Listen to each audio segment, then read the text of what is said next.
Good evening, good evening. 18 minutes going up to 7 o'clock. We're inside the nation's business here at Nationwide at 5. I'm Cliff. And I'm Siobhan Campbell. How are you? I'm doing well, sir. Good.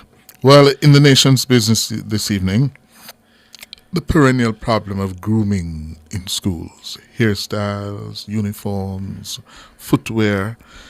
The Ministry of Education said today that it has launched an investigation into another incident in which students this time of McGrath High School in Linstead, St. Catherine, complained of being barred from entering the institution due to a grooming policy infraction. The matter came to public attention last week after a video started circulating on social media. Education, please come over McGrath because my ear is my nationality and it is for significance in me, so I can go into school. They don't want me to. They tell me for trim. Then tell for trim. They don't want we going to school because our ear. Our ear is our nationality. Ministry of Education, I beg you please. See McGrath, yeah. Come over to school. I mean, I make it as no joke. I swear to God, I swear. Come over. Well, the ministry in a statement on Monday says it's reviewing preliminary data from ongoing assessments. According to the ministry, a preliminary report from the school stated that a male student arrived late and was cautioned about his tardiness and his haircut, which did not comply with the school's regulations. Despite being instructed to stay in a designated area while his parents were contacted, the student reportedly left the school compound. Efforts by the principal to direct the student and others back inside were met with non-compliance. The Education Ministry says it has been assessing the issue through its regional office and will be meeting with the student, his parents, the principal, and others involved to discuss the situation. These meetings are part of efforts by the ministry to ensure that all stakeholders are adhering to the established protocols while also prioritizing the educational needs and well-being of the students involved. Chief Education Officer Mrs. Terry Ann Thomas Gale says the ministry does not take incidents like this lightly. She says while the ministry is committed to upholding school policies, we must ensure that all actions are carried out in a manner that respects the rights and the dignity of both students and staff. The ministry says it's working closely with McGrath High School and all involved parties to address the matter and ensure that proper procedures are followed moving forward. Well, to discuss further, we're being joined by the President of the National Parent Teacher Association of Jamaica, NPTAJ, Stuart Jacobs, and President of the National Secondary Students Council, NSSC, Laurel Williams. Good evening, lady and gentlemen. Good evening. Good night, everyone. Good night.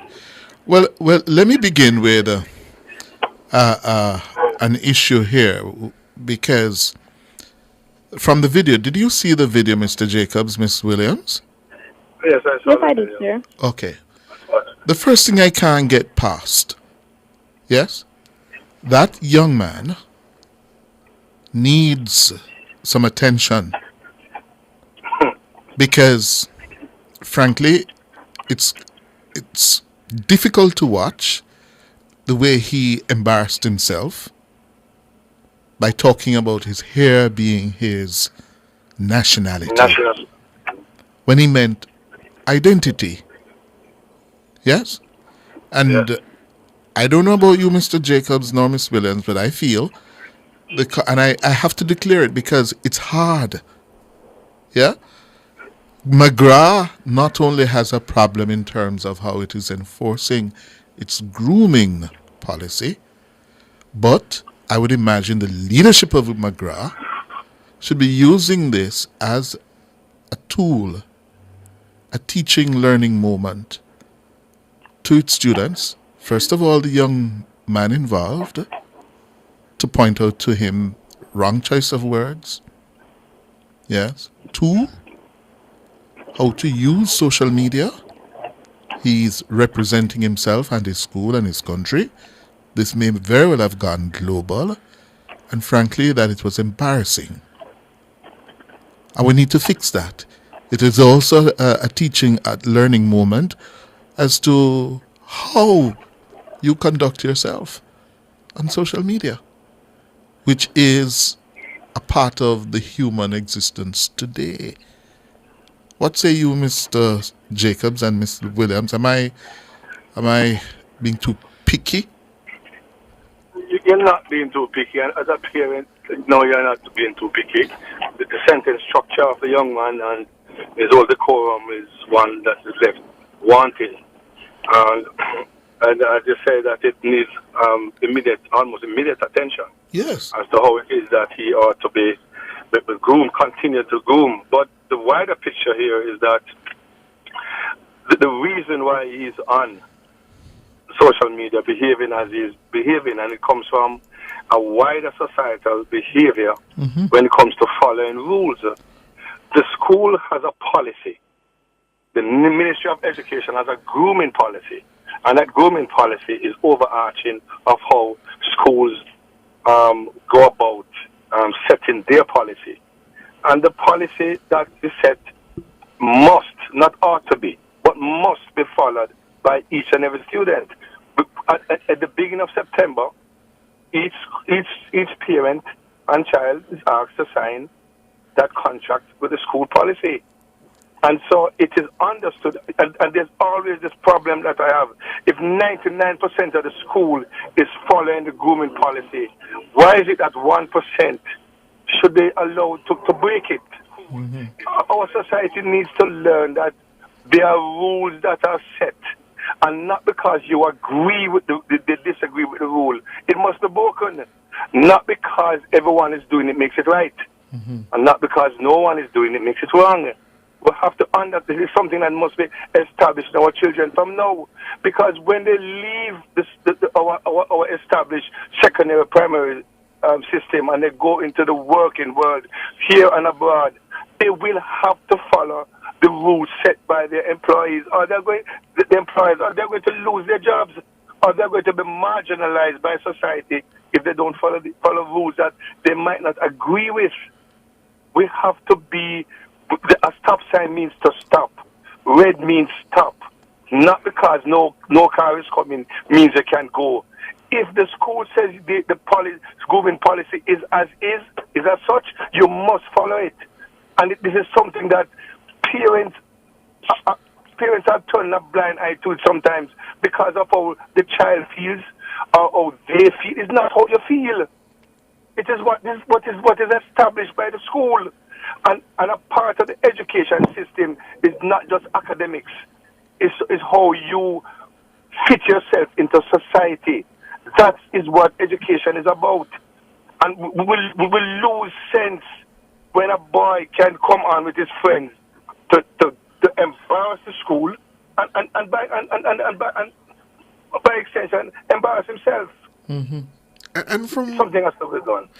And from where you sit, Laurel Williams, you're the president of the NSSC.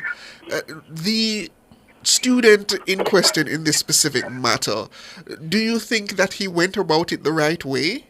Or do you feel that there was a more reasonable position that he could have taken in terms of having this matter of his grooming addressed by the school? All right, well, good night, everyone. Good evening. I think I'd first like to address the fact that I don't believe that or rather, I'd say that at times desperate situations called for desperate measures. I'm not saying that bringing it to social media was the best way, but what I am saying is that the issue of students being locked out and being barred from schools is an ongoing issue. And time after time, there is nothing being done about it. If we really think about it, it is only when these situations get to the media that it solicits the ministry's intervention as well as public attention. Whilst he may not have been the most eloquent and perhaps his grammar wasn't necessarily correct, the underlying tone of his message signals great desperation, in that desperation for an education, in that he did, or rather, in that he didn't feel as though his rights were being observed. So I don't believe that he embarrassed himself. I believe that he stood up for his rights and for what he believed in, which is true, because whilst, as you would have previously said, that rules are important and that rules guide our society, it's also important to know that the student's right to an education trumps all grooming policies and rules island-wide. And that is, backed up by the Convention on the Rights of a Child, Article 28, Article 2, the Education Act of 1980. And please do not misunderstand me, because we're not saying that the rules are not necessary and that grooming policies are not needed within our schools. Of course they are. And we know that in some situations an inch may be given and a mile is taken instead. And in those situations where it may be taken out of proportion, it cannot be that that administration's first reaction is to bar the students. That should never be the case, because barring a student comes at the risk of them losing their education, and that is one of their fundamental rights. Instead, if it is that there is non-compliance as it relates to grooming policies, there are several ways that the administration can go about fixing it, whether it is to administer holistic disciplinary policies that would consider the whole student, and that can come in the form of incremental disciplinary steps. When you think about perhaps verbal warnings, written warnings, parent consultation, counseling or guidance intervention, sometimes non-compliance is more than just disobedience or just not wanting to do things. Oftentimes, certain behaviors are caused by various factors, and it cannot be that just because a student has perhaps 2 inches above what is normal or what is considered acceptable, that we bar them from school. That can never and should never be the case. I hear you, Ms. Williams, but in this specific instance, and this is assuming that the report from the school is accurate, it says that the student was asked to wait as a designated area while his parents were contacted, and he was the one who decided to leave the school compound. On that matter, I'd say that he was wrong in leaving the compound, as that is a threat to his own safety, and we may not stand with that.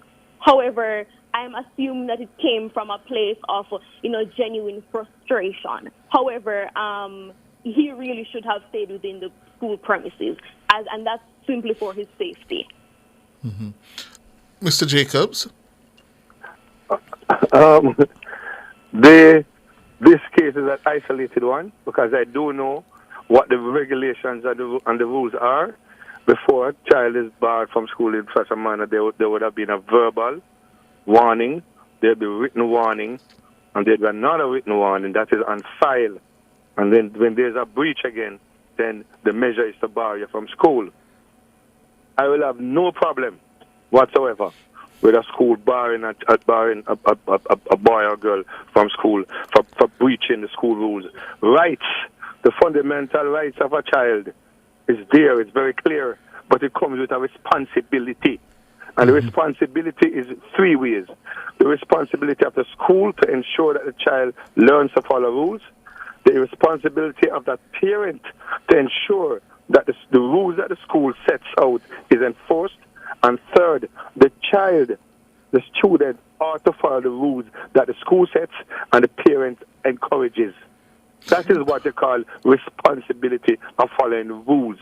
And if we're going to look, allow Mr. Jacobs to finish. Ms. Williams, allow Mr. Jacobs to finish, and then you can come in. When you spoke, I listened to you undisturbed, and I'll continue to do so. Allow me, please. Go ahead, Mr. Jacobs. When rules are broken by our children now, you leave society very vulnerable to the next generation, or a generation and a half that is coming, that is going to flaunt rules because the consequences were not enforced when they were breaking what you would call minor rules, like a haircut or inches above the knee. It has to be that when the rules are set, we do not try to cover behind fundamental rights and all of that. We follow because they have set the tone for our society today, and that is why forbids it.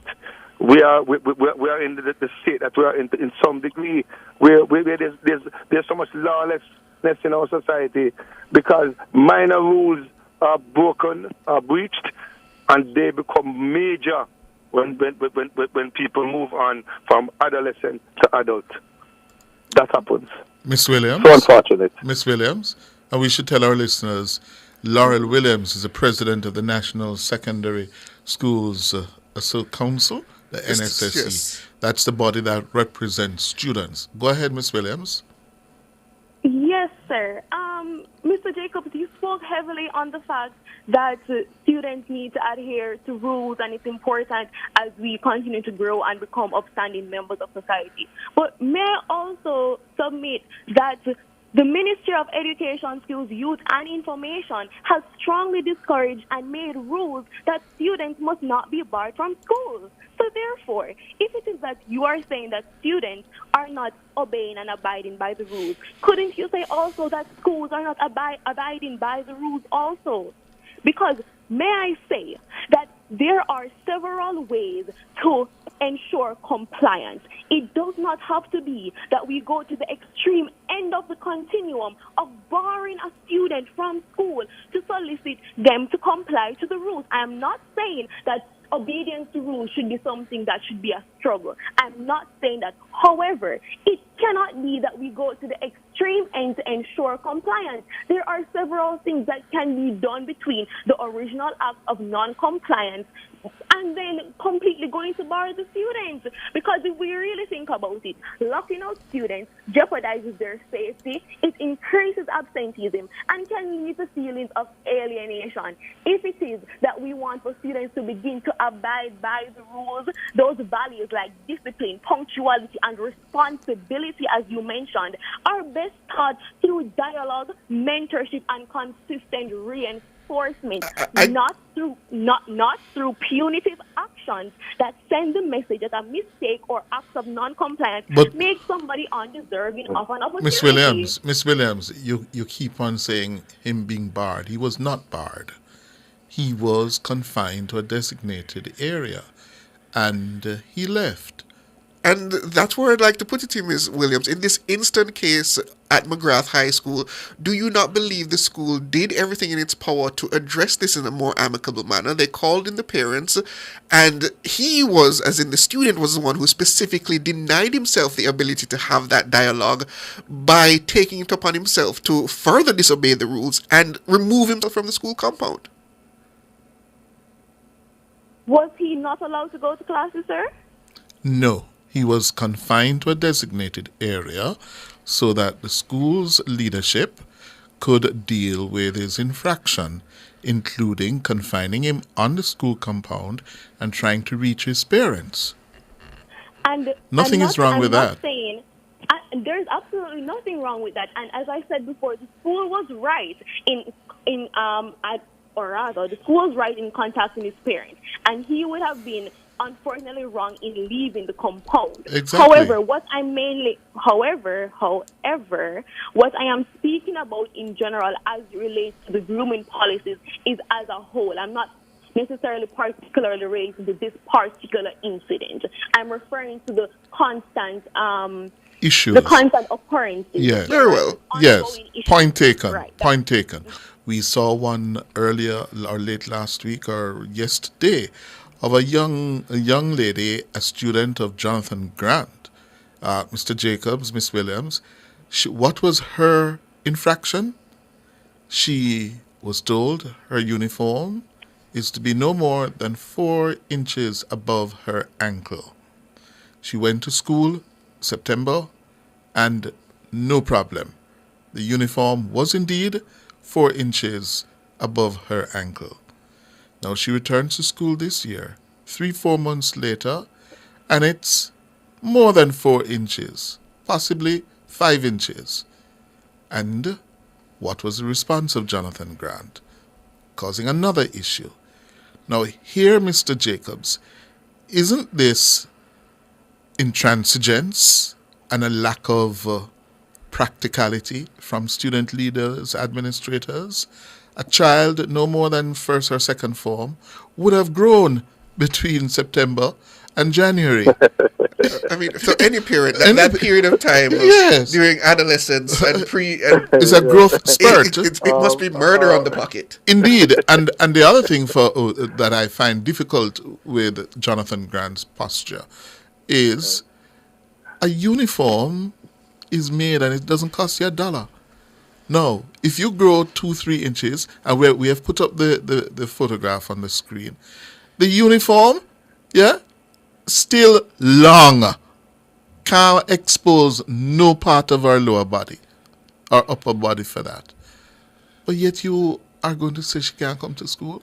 That doesn't make sense practically, Mr. Jacobs. First, let me say that I'm very impressed with Miss Williams and how she delivers and how she develops her argument. And her parents should be very proud at this time, and our teachers and school should be very proud. Congratulations, Miss Williams. I really like how you get the beam. I agree. And, excellent. I definitely agree with that, Mr. Jacobs. Yes, especially when we saw what that young man doing and embarrassing himself. Yes. Yes. It means that Ms. Williams shows me that our education system is still very, very well intact. Well done, Ms. Williams. To the question you asked, I think, as I said earlier, responsibility comes with freedom comes with responsibility, and Jonathan Grant, the school in question, should look closely at the fact that children are going to go, and the cost of replacing a uniform for a few inches might be a bit much. Therefore, every case should be taken in its isolated case and look at the history of that child. Is it that this child was one who was flaunting the rules in the past? Is it a consistency? Mm-hmm. And also, so you look at that history of the child, and then you call the parents in and look at it if the child can afford it, and then you find ways in which you can have the uniform replaced by the school or the alumni and so on. But to borrow the child for that, I would say definitely no to that, because that is something that can be looked at in different ways. Logics here, and that's a common sense.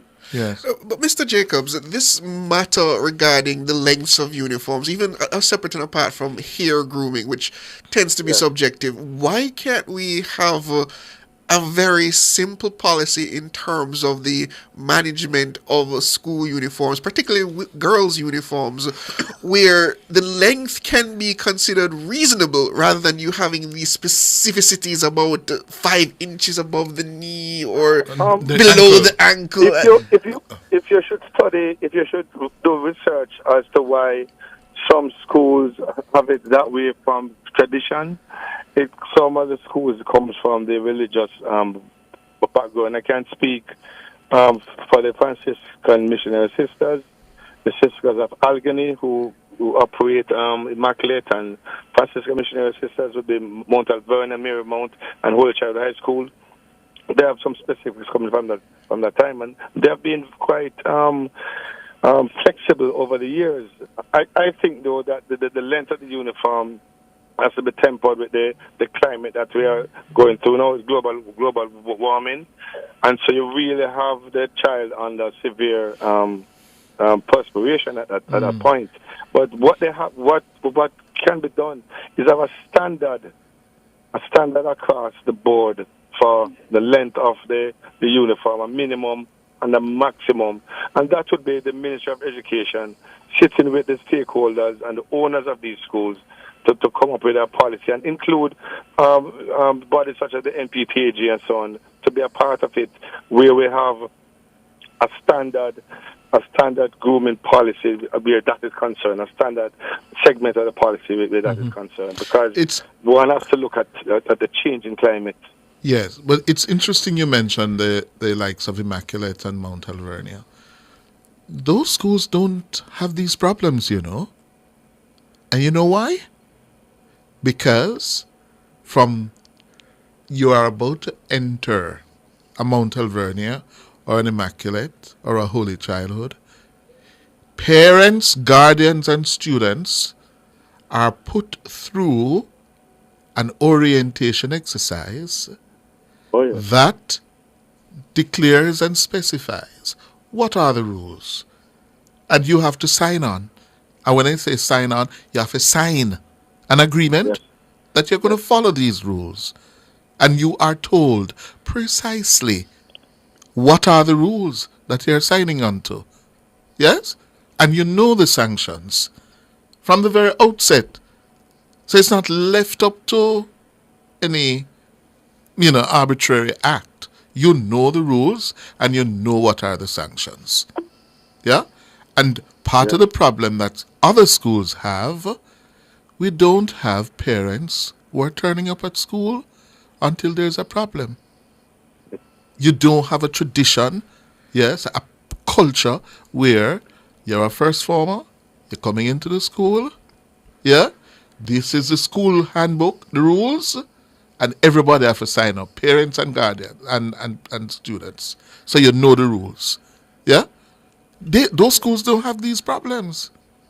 It's the schools that the culture, yeah, is less defined and controlled and practiced, yeah, that have this problem.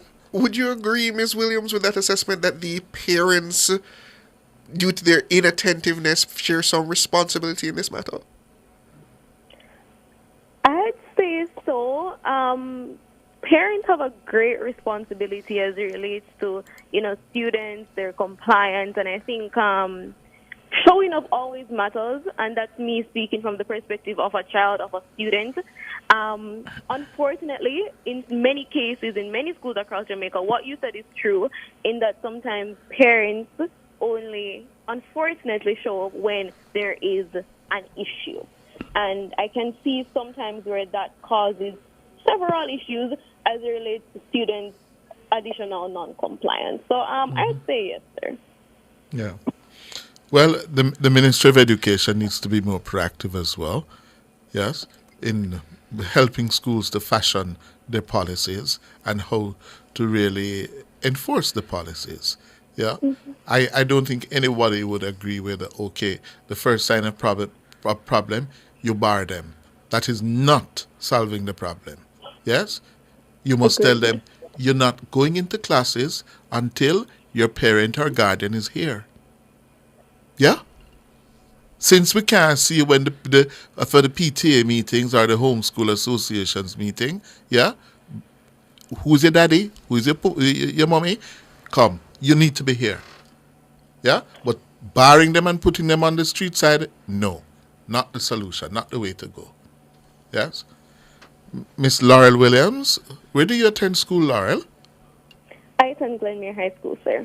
Okay, you don't have these problems at Glenmere. I don't, fortunately, sir. I wonder why. I'd say that Glenmere does a good job at putting its students first. Not to say that it's absent of its troubles, but I'd say that it really does handle situations in a way that ensures the well-being and the holistic development of our students. So I've never experienced that issue at Glenmere. Yeah. You see? I know there was something special about her, She's a cousin of mine. She went to Glenmere. She went to Glenmere. I went to KC. The founder, we have the same founders, Oh, same founder. Yes. Bishop Okay. Gibson. Yes. Thank you very much, Stuart Jacobs, Laurel Williams. Thank you so much for being with us. Okay, Mr. Williams, all the best. Okay, Cliff and Chevron. all the best. Yeah, man, all the best. Have a good evening to both of you. Good. This business of managing and running schools is very challenging in today's world. I can imagine, because especially at the high school level where these students are starting to develop their identities, and they do take some umbrage when you try to force a bit of uniformity and conformity on them. I know what it's like. I mean, a little bit more distanced in the past, but even you understand what it was like being a student during that period of your growing up. I remember when I was in high school, that was the early 70s, 74, 75, 76, and we had a grooming policy. But what we also had was a leadership that was smart and agile, picking up trends. So, for example, when we were in second form at Excelsior, that was the era of the afro, the big hairstyle. And we were allowed to wear our afro. Yes? Yes. With condition. Yes. Yeah? And we used to race home to ask the mummy or sister to plait the hair. And we'd get up in the mornings and release the hair. Yeah?